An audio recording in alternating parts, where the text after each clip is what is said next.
Finally आप लोगों ने Ant Man and the Wasp Quantumania तो देख ही ली होगी और मैंने उसमें 17 ऐसी हिडन डिटेल्स नोटिस करी है जो आपने शायद ही नोटिस करी हो। तो आज की वीडियो में हम इसी के ऊपर बात करने वाले हैं, तो बिना किसी देरी के चलिए वीडियो को शुरू करते हैं।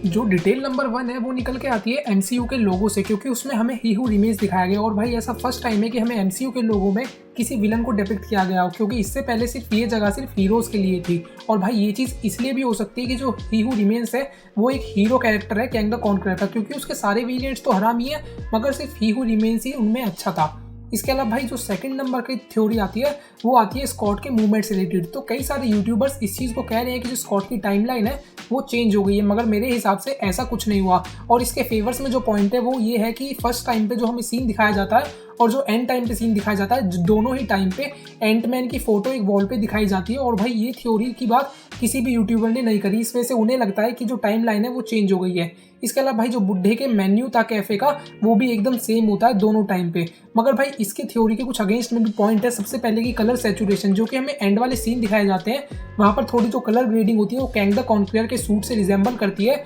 तो इस वजह से मुझे कहीं कहीं लगता है कि उसका जो टाइमलाइन है वो चेंज हो सकती है। मगर एक तरीके से देखा जाए तो बुड्ढे को भी कैसे पता चला कि एंटमैन ही स्कॉटलैंड है, और साथ में उसने कॉफ़ी का प्राइस $12 का, और भाई जो $12 होते हैं वो बहुत ज़्यादा होते हैं किसी कॉफ़ी के लिए, और उसकी जो कॉफ़ी के मेन्यू का प्राइस था वो मैक्सिमम $4.5 तक ही गया था। इसके अलावा नंबर 3 की डिटेल निकल के आती है जिमी वू के कैमियो से। तो भाई आपने इस कैमियो को नोटिस करा था तो मुझे ज़रूर बताना कमेंट्स में।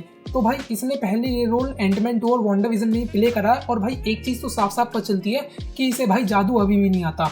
इसके अलावा भाई जो नंबर 4 की डिटेल है वो आती है होप और एंटमैन के सूट से। तो जब होप अपने सूट में ट्रांसफॉर्म होती है तो पीछे जो वॉल होती है उस पर भाई हम होप का अच्छे से शेडो देख सकते हैं। तो ये चीज़ हमें वीएफएक्स टीम के माइनर डिटेल्स को भी बताती है कि वीएफएक्स टीम ने इस चीज़ पे कितनी मेहनत करी है। और साथ ही में स्पाइडरमैन नो वे होम में भी हमें ऐसा ही कुछ सीन देखा था, जब पीटर भाई उस पुल पे लैंड करता है तो उसके भी ब्रिज पे शेडो में चेंज आता है जब वो अपना सूट चेंज करता है। मगर साथ ही में भाई जो एंटमैन होता है जब वो अपना सूट चेंज करता है तो जो पीछे एक वृद्ध आदमी बैठा होता है तो वो आदमी भी भाई एंटमैन को नोटिस करता है जब वो अपना सूट चेंज करता है। इसके अलावा 5th नंबर की डिटेल निकल के आती है स्कॉट लैंग की किताब से। तो भाई उसने एक बुक लिखी थी जिसका नाम होता है look out for a little guy. और भाई अगर आप इस बुक को रियल में सर्च करोगे गूगल पर तो ये बुक भाई अमेजोन पे अवेलेबल है, और भाई इसका प्राइस है $18। तो भाई मेरे को लगा ये डिटेल नोटिस करने वाली थी, और भाई मेरे को लगता है कि जो इसका प्राइस है वो कुछ ज़्यादा ही महंगा है। इसके अलावा भाई नंबर 6 की जो डिटेल है वो निकल के आती है हैंक्स के होम से। तो जो भाई हैंक पिम का होम था वो सबसे पहले उसने बीच के पास स्टेब्लिश करा था जेनेट के साथ मिलके एंटमैन 2 के एंड में। मगर भाई वो हाउस जो था वो बहुत ज़्यादा पोर्टेबल था, जिस वजह से उस हाउस को बाद में उन्होंने सैन फ्रांसिस्को में भी स्टेब्लिश कर दिया है। इसके अलावा नंबर 7 की डिटेल निकल के आती है भाई कि जो कैसी है वो अरेस्ट कैसे होगी। तो सबसे पहले भाई कैसी ये चीज़ कहती है कि जो पुलिस है वो उनके हाउस डिस्ट्रॉय कर दिए जो कि रेफ्यूजीज हैं। तो हो सकता है कि जो एंड गेम के बाद के इवेंट्स हैं उनकी वजह से जो सिचुएशन है वो बहुत ज़्यादा कॉम्प्लिकेटेड हो गई हो, और जो रेफ्यूजीज हैं उन्हें उनके घर वापस नहीं मिल रहे। और ये सिचुएशन भाई हमने same falcon and the winter soldier और स्पाइडरमैन नो वे होम में भी देखी थी। तो हो सकता है कि जो एंटमैन 3 है वो इन दोनों के आसपास के इवेंट में ही टाइमलाइन में एग्जिस्ट कर रही हो। इसके अलावा भाई जो नंबर 8 की डिटेल है वो निकल के आती है हैंक पिम से, जो कि जब क्वांटम रियल में होता है तो वो एक चीज़ कहता है कि ये सब एटॉमिका है। अगर भाई मैं बात करूँ सब एटॉमिका की, तो सब एटॉमिका माइक्रोवर्स में एग्जिस्ट करने वाली एक ऐसी जगह है जिसमें 5 प्लैनेट कंसिस्ट करते हैं जहाँ के डिफरेंट रूल एंड रेगुलेशन और क्रिएचर्स हैं। और भाई ये चीज़ इतनी ज़्यादा इंपॉर्टेंट है क्योंकि ये माइक्रोवर्स को इस्टेब्लिश करती है।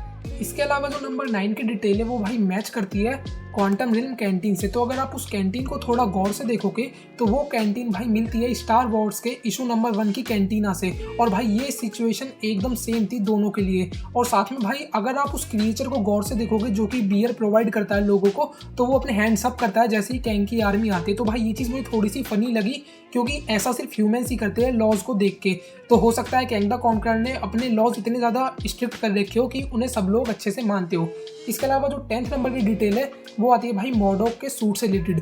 तो अगर आप मॉडॉक का सूट थोड़ा गौर से देखोगे तो एक चीज़ तो पता चलती है कि मॉडॉक के पास सिर्फ हेड है, मतलब उसके पास कोई हार्ट नहीं है, मगर उसके सूट में एक डिस्प्ले लग रही है जो कि उसकी हार्ट बीट को दर्शाता है। तो यार अपना इस बारे में ओपिनियन मुझे कमेंट में ज़रूर बताना कि आपको क्या लगता है कि मॉडॉक के पास हार्ट है या नहीं, और साथ में भाई ये हार्ट बीट किस चीज़ की है। इसके अलावा नंबर 11 की डिटेल जो निकल के आती है वो आती है कि जेनेट को ये चीज़ कैसे पता चली कि टाइम कैप्सूल को कैसे चलाना है। तो अगर भाई इस चीज़ को मैं थोड़ा गौर से देखूँ तो जो जेनेट है वो एक बार कैंग द कॉन्करर के टाइम कैप्सूल को टच करती है, जिस वजह से जो कैंग द कॉन्करर का कैप्सूल होता है वो न्यूरोकाइनेटिक एनर्जी की वजह से एक दूसरे से कनेक्ट होता है। तो जिस वजह से जेनेट होती है वो उसके माइंड से भी कनेक्ट हो जाता है। तो होपफुली हो सकता है कि जो जेनेट है वो इसी वजह से टाइम कैप्सूल को चलाना जानती हो और साथ में भाई वो क्वांटम रियल्म से इसी की मदद से बाहर निकली थी अपने रियल वर्ल्ड में। इसके अलावा नंबर 12 की जो डिटेल है वो निकल के आती है क्वांटम रियल्म की सैटेलाइट से। तो भाई एक चीज़ हो सकती है कि जो क्वांटम रियल्म की सैटेलाइट है वो इतनी ज़्यादा कैसी लैंग की सैटेलाइट से इसलिए मिल रही थी क्योंकि जो कैंग द कॉन्करर है हो सकता है वो पास्ट में गया और उसने कैसी लैंग के डिज़ाइन को कॉपी करके वो सैटेलाइट बनाई हो।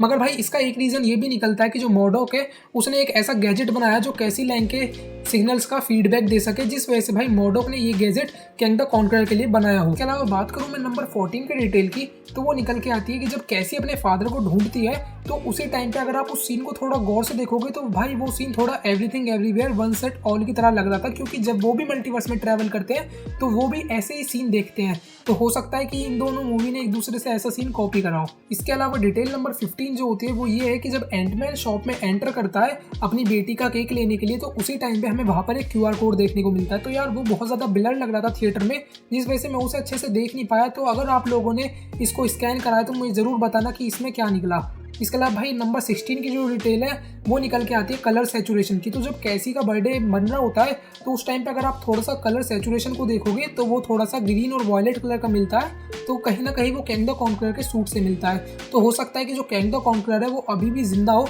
और MCU हमें इसी चीज़ का इंडिकेट दे रहा हो। और ये मेरे को एक रीज़न भी लगता है जिस वजह से कि स्कॉट लैंग की टाइमलाइन थोड़ी सी चेंज हो सकती है। इसके अलावा जो नंबर 17 डिटेल है वो निकल के आती है एंटमैन के फेस की। तो भाई अगर आपने गौर से देखा होगा तो दोनों ही टाइम पे मतलब जब मूवी की स्टार्टिंग होती है और मूवी की एंडिंग होती है तो स्कॉट का मूवमेंट होता है कैफे की तरफ। तो उसी टाइम पे अगर आप थोड़ा सा भी उस स्ट्रीट को गौर से देखोगे तो दोनों टाइम पे ही हमें वो एंटमैन का पोर्ट्रेट देखने को मिला है उस मूवी में। तो मेरे को लगता है कि कहीं ना कहीं ये टाइमलाइन चेंज नहीं हुई है। खैर यार मेरी डिटेल यहीं तक थी। अगर आपने कोई डिटेल नोटिस करी तो मुझे कमेंट में ज़रूर बताना। तब तक के लिए यार वीडियो को लाइक कर दो, चैनल को सब्सक्राइब कर दो। मिलते हैं नेक्स्ट वीडियो में, तब तक के लिए बाय बाय, टेक केयर।